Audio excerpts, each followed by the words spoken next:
নমস্কার, Moumita's kitchen and ব্লগে আপনাদের সবাইকে স্বাগত। আমি আজকে নিয়ে চলে এসেছি একটি সাবেকি রান্না, সেটি হলো কচু শাক। বৃষ্টির দিনে ইলিশ মাছের মাথা দিয়ে কচু শাক পছন্দ করে না এরকম বাঙালি মনে হয় খুব কমই আছে, কিন্তু অনেকেই এই কচু শাক রান্নাটাকে অনেকটা ঝামেলার মনে করে। কিন্তু আমি যেভাবে বলছি সেইভাবে রান্না করলে খুব সহজেই খুব কম সময়ে এই রান্নাটা করে নেওয়া যাবে। তো চলুন দেখে নেওয়া যাক। আমি প্রথমেই বাজার থেকে আনা কচু শাকগুলো ভালো করে ধুয়ে নিচ্ছি।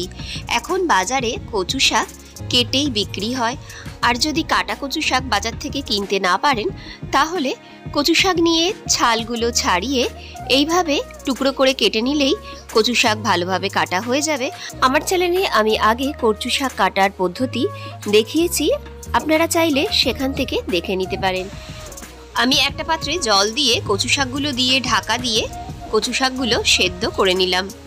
10 মিনিট মতো কচু শাক সেদ্ধ করে নিতে হবে। এবার একটা কড়াইয়ে 2 থেকে 3 চামচ পরিমাণ সর্ষের তেল দিলাম। তেলটা গরম হয়ে গেলে আমি ইলিশ মাছের মাথা ভেজে নিচ্ছি। ইলিশ মাছের মাথা এপিট ওপিট করে ভালোভাবে ভেজে নিতে হবে। আমার ইলিশ মাছের মাথাগুলো ভেজে নেওয়া হয়ে গেছে। এবার আমি একটা পাত্রে তুলে নিচ্ছি। বর্ষার দিনে যদি ইলিশ মাছের মাথা দিয়ে কচু শাক থাকে আর গরম ভাতের সাথে কিছুই লাগে না। মাথা ভেজে যে তেলটুকু রয়েছে সেই তেলের মধ্যেই আমি এখানে 5 থেকে 6টি কাঁচা লঙ্কা চিড়ে দিয়ে দিলাম। লঙ্কাগুলো ভালো করে ভেজে নিতে হবে এবং খুব সুন্দর গন্ধ বেরোলে এর মধ্যে আমি 1/2 চামচ পরিমাণ কালো জিরে দিয়ে দেব। কালো জিরেটাও খুব ভালো করে ফোড়ন হয়ে গেলে আমি এর মধ্যে কচু শাকটা দিয়ে দিচ্ছি। আমি কচু শাক সেদ্ধ করে একটা চালনির মধ্যে দিয়ে রেখেছিলাম যাতে কচু শাকের থেকে সমস্ত জলটা ঝরে যায়। এইভাবে অবশ্যই কচু শাক থেকে সমস্ত জলটা ঝরিয়ে নিতে হবে, না হলে কচু শাক রান্না করতে অনেকটা সময় লেগে যাবে। আর কচু শাকটা যেহেতু সেদ্ধ করা আছে তাই আমার এই পরিস্থিতিতে আর খুব বেশি সময় রান্না করা লাগবে না। কচু শাকের জলটা বেশ খানিকটা শুকিয়ে এসেছে। এই সময় আমি দিয়ে দিচ্ছি 1/2 চামচ জিরে গুঁড়ো, 1/2 চামচ ধনে গুঁড়ো আর দিয়ে দিচ্ছি সামান্য পরিমাণে হলুদ গুঁড়ো। কচু শাক রান্না করতে কিন্তু একদমই বেশি মশলা লাগে না, খুব কম মশলাতেই আপনারা এই রান্নাটি করে নিতে পারবেন। আর আন্দাজ মতো লবণ দিয়ে দেব। লবণের স্বাদটা যে যার নিজের মত অনুসারে দিয়ে দেবেন। আর এটা মাথায় রাখতে হবে, মাছের মাথাটা ভাজার সময়ও কিন্তু লবণ দেওয়া ছিল, কারণ শাকে যদি লবণ বেশি হয়ে যায় তাহলে কচু শাকের নিজস্ব যে মিষ্টত্ব একটা ভাব আছে সেটা কিন্তু চলে যাবে এবং কচু শাকটা খেতে ভালো লাগবে না।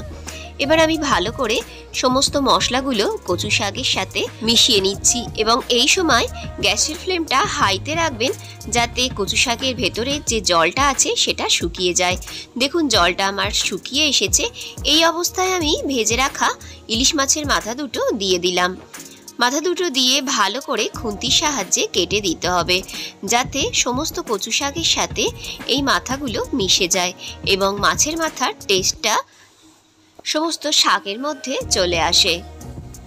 যারা ইলিশ মাছের মাথা দিয়ে কচু শাক খাননি তারা ভাবতেই পারেন এইভাবে রান্না করলে তো মাছের কাঁটাগুলো শাকের সাথে মিশে যাবে, খেতে অসুবিধা হবে, কিন্তু তা একেবারেই না। রান্নার পর সেরকমভাবে কাটা বাছার আর দরকার হয় না। মাছের মাথাগুলো খুব ভালো করে মিশিয়ে নিলাম। ব্যাস, আমার কচু শাক রান্না একদম তৈরি। তবে অনেকেই এতে মিষ্টির ব্যবহার করেন, কিন্তু আমি মাছের মাথা দিয়ে কচু শাকে কোনো রকম মিষ্টির ব্যবহার করিনি। আপনারা চাইলে করতেই পারেন। তো বন্ধুরা, অবশ্যই এইভাবে একবার ইলিশ মাছের মাথা দিয়ে কচু শাক রান্না করুন এবং কেমন হলো আমার ভিডিওর কমেন্ট বক্সে কমেন্ট করে জানাতে ভুলবেন না। আমার ভিডিওটি ভালো লাগলে লাইক এবং শেয়ার করার অনুরোধ রইল। আমার চ্যানেলে নতুন বন্ধু হলে চ্যানেলটি সাবস্ক্রাইব করে পাশে থাকা বেল আইকনটি প্রেস করতে ভুলবেন না, যাতে আমি যখনই এরকম নতুন নতুন রেসিপি নিয়ে আসি আপনারা তার নোটিফিকেশন পেয়ে যান। ধন্যবাদ।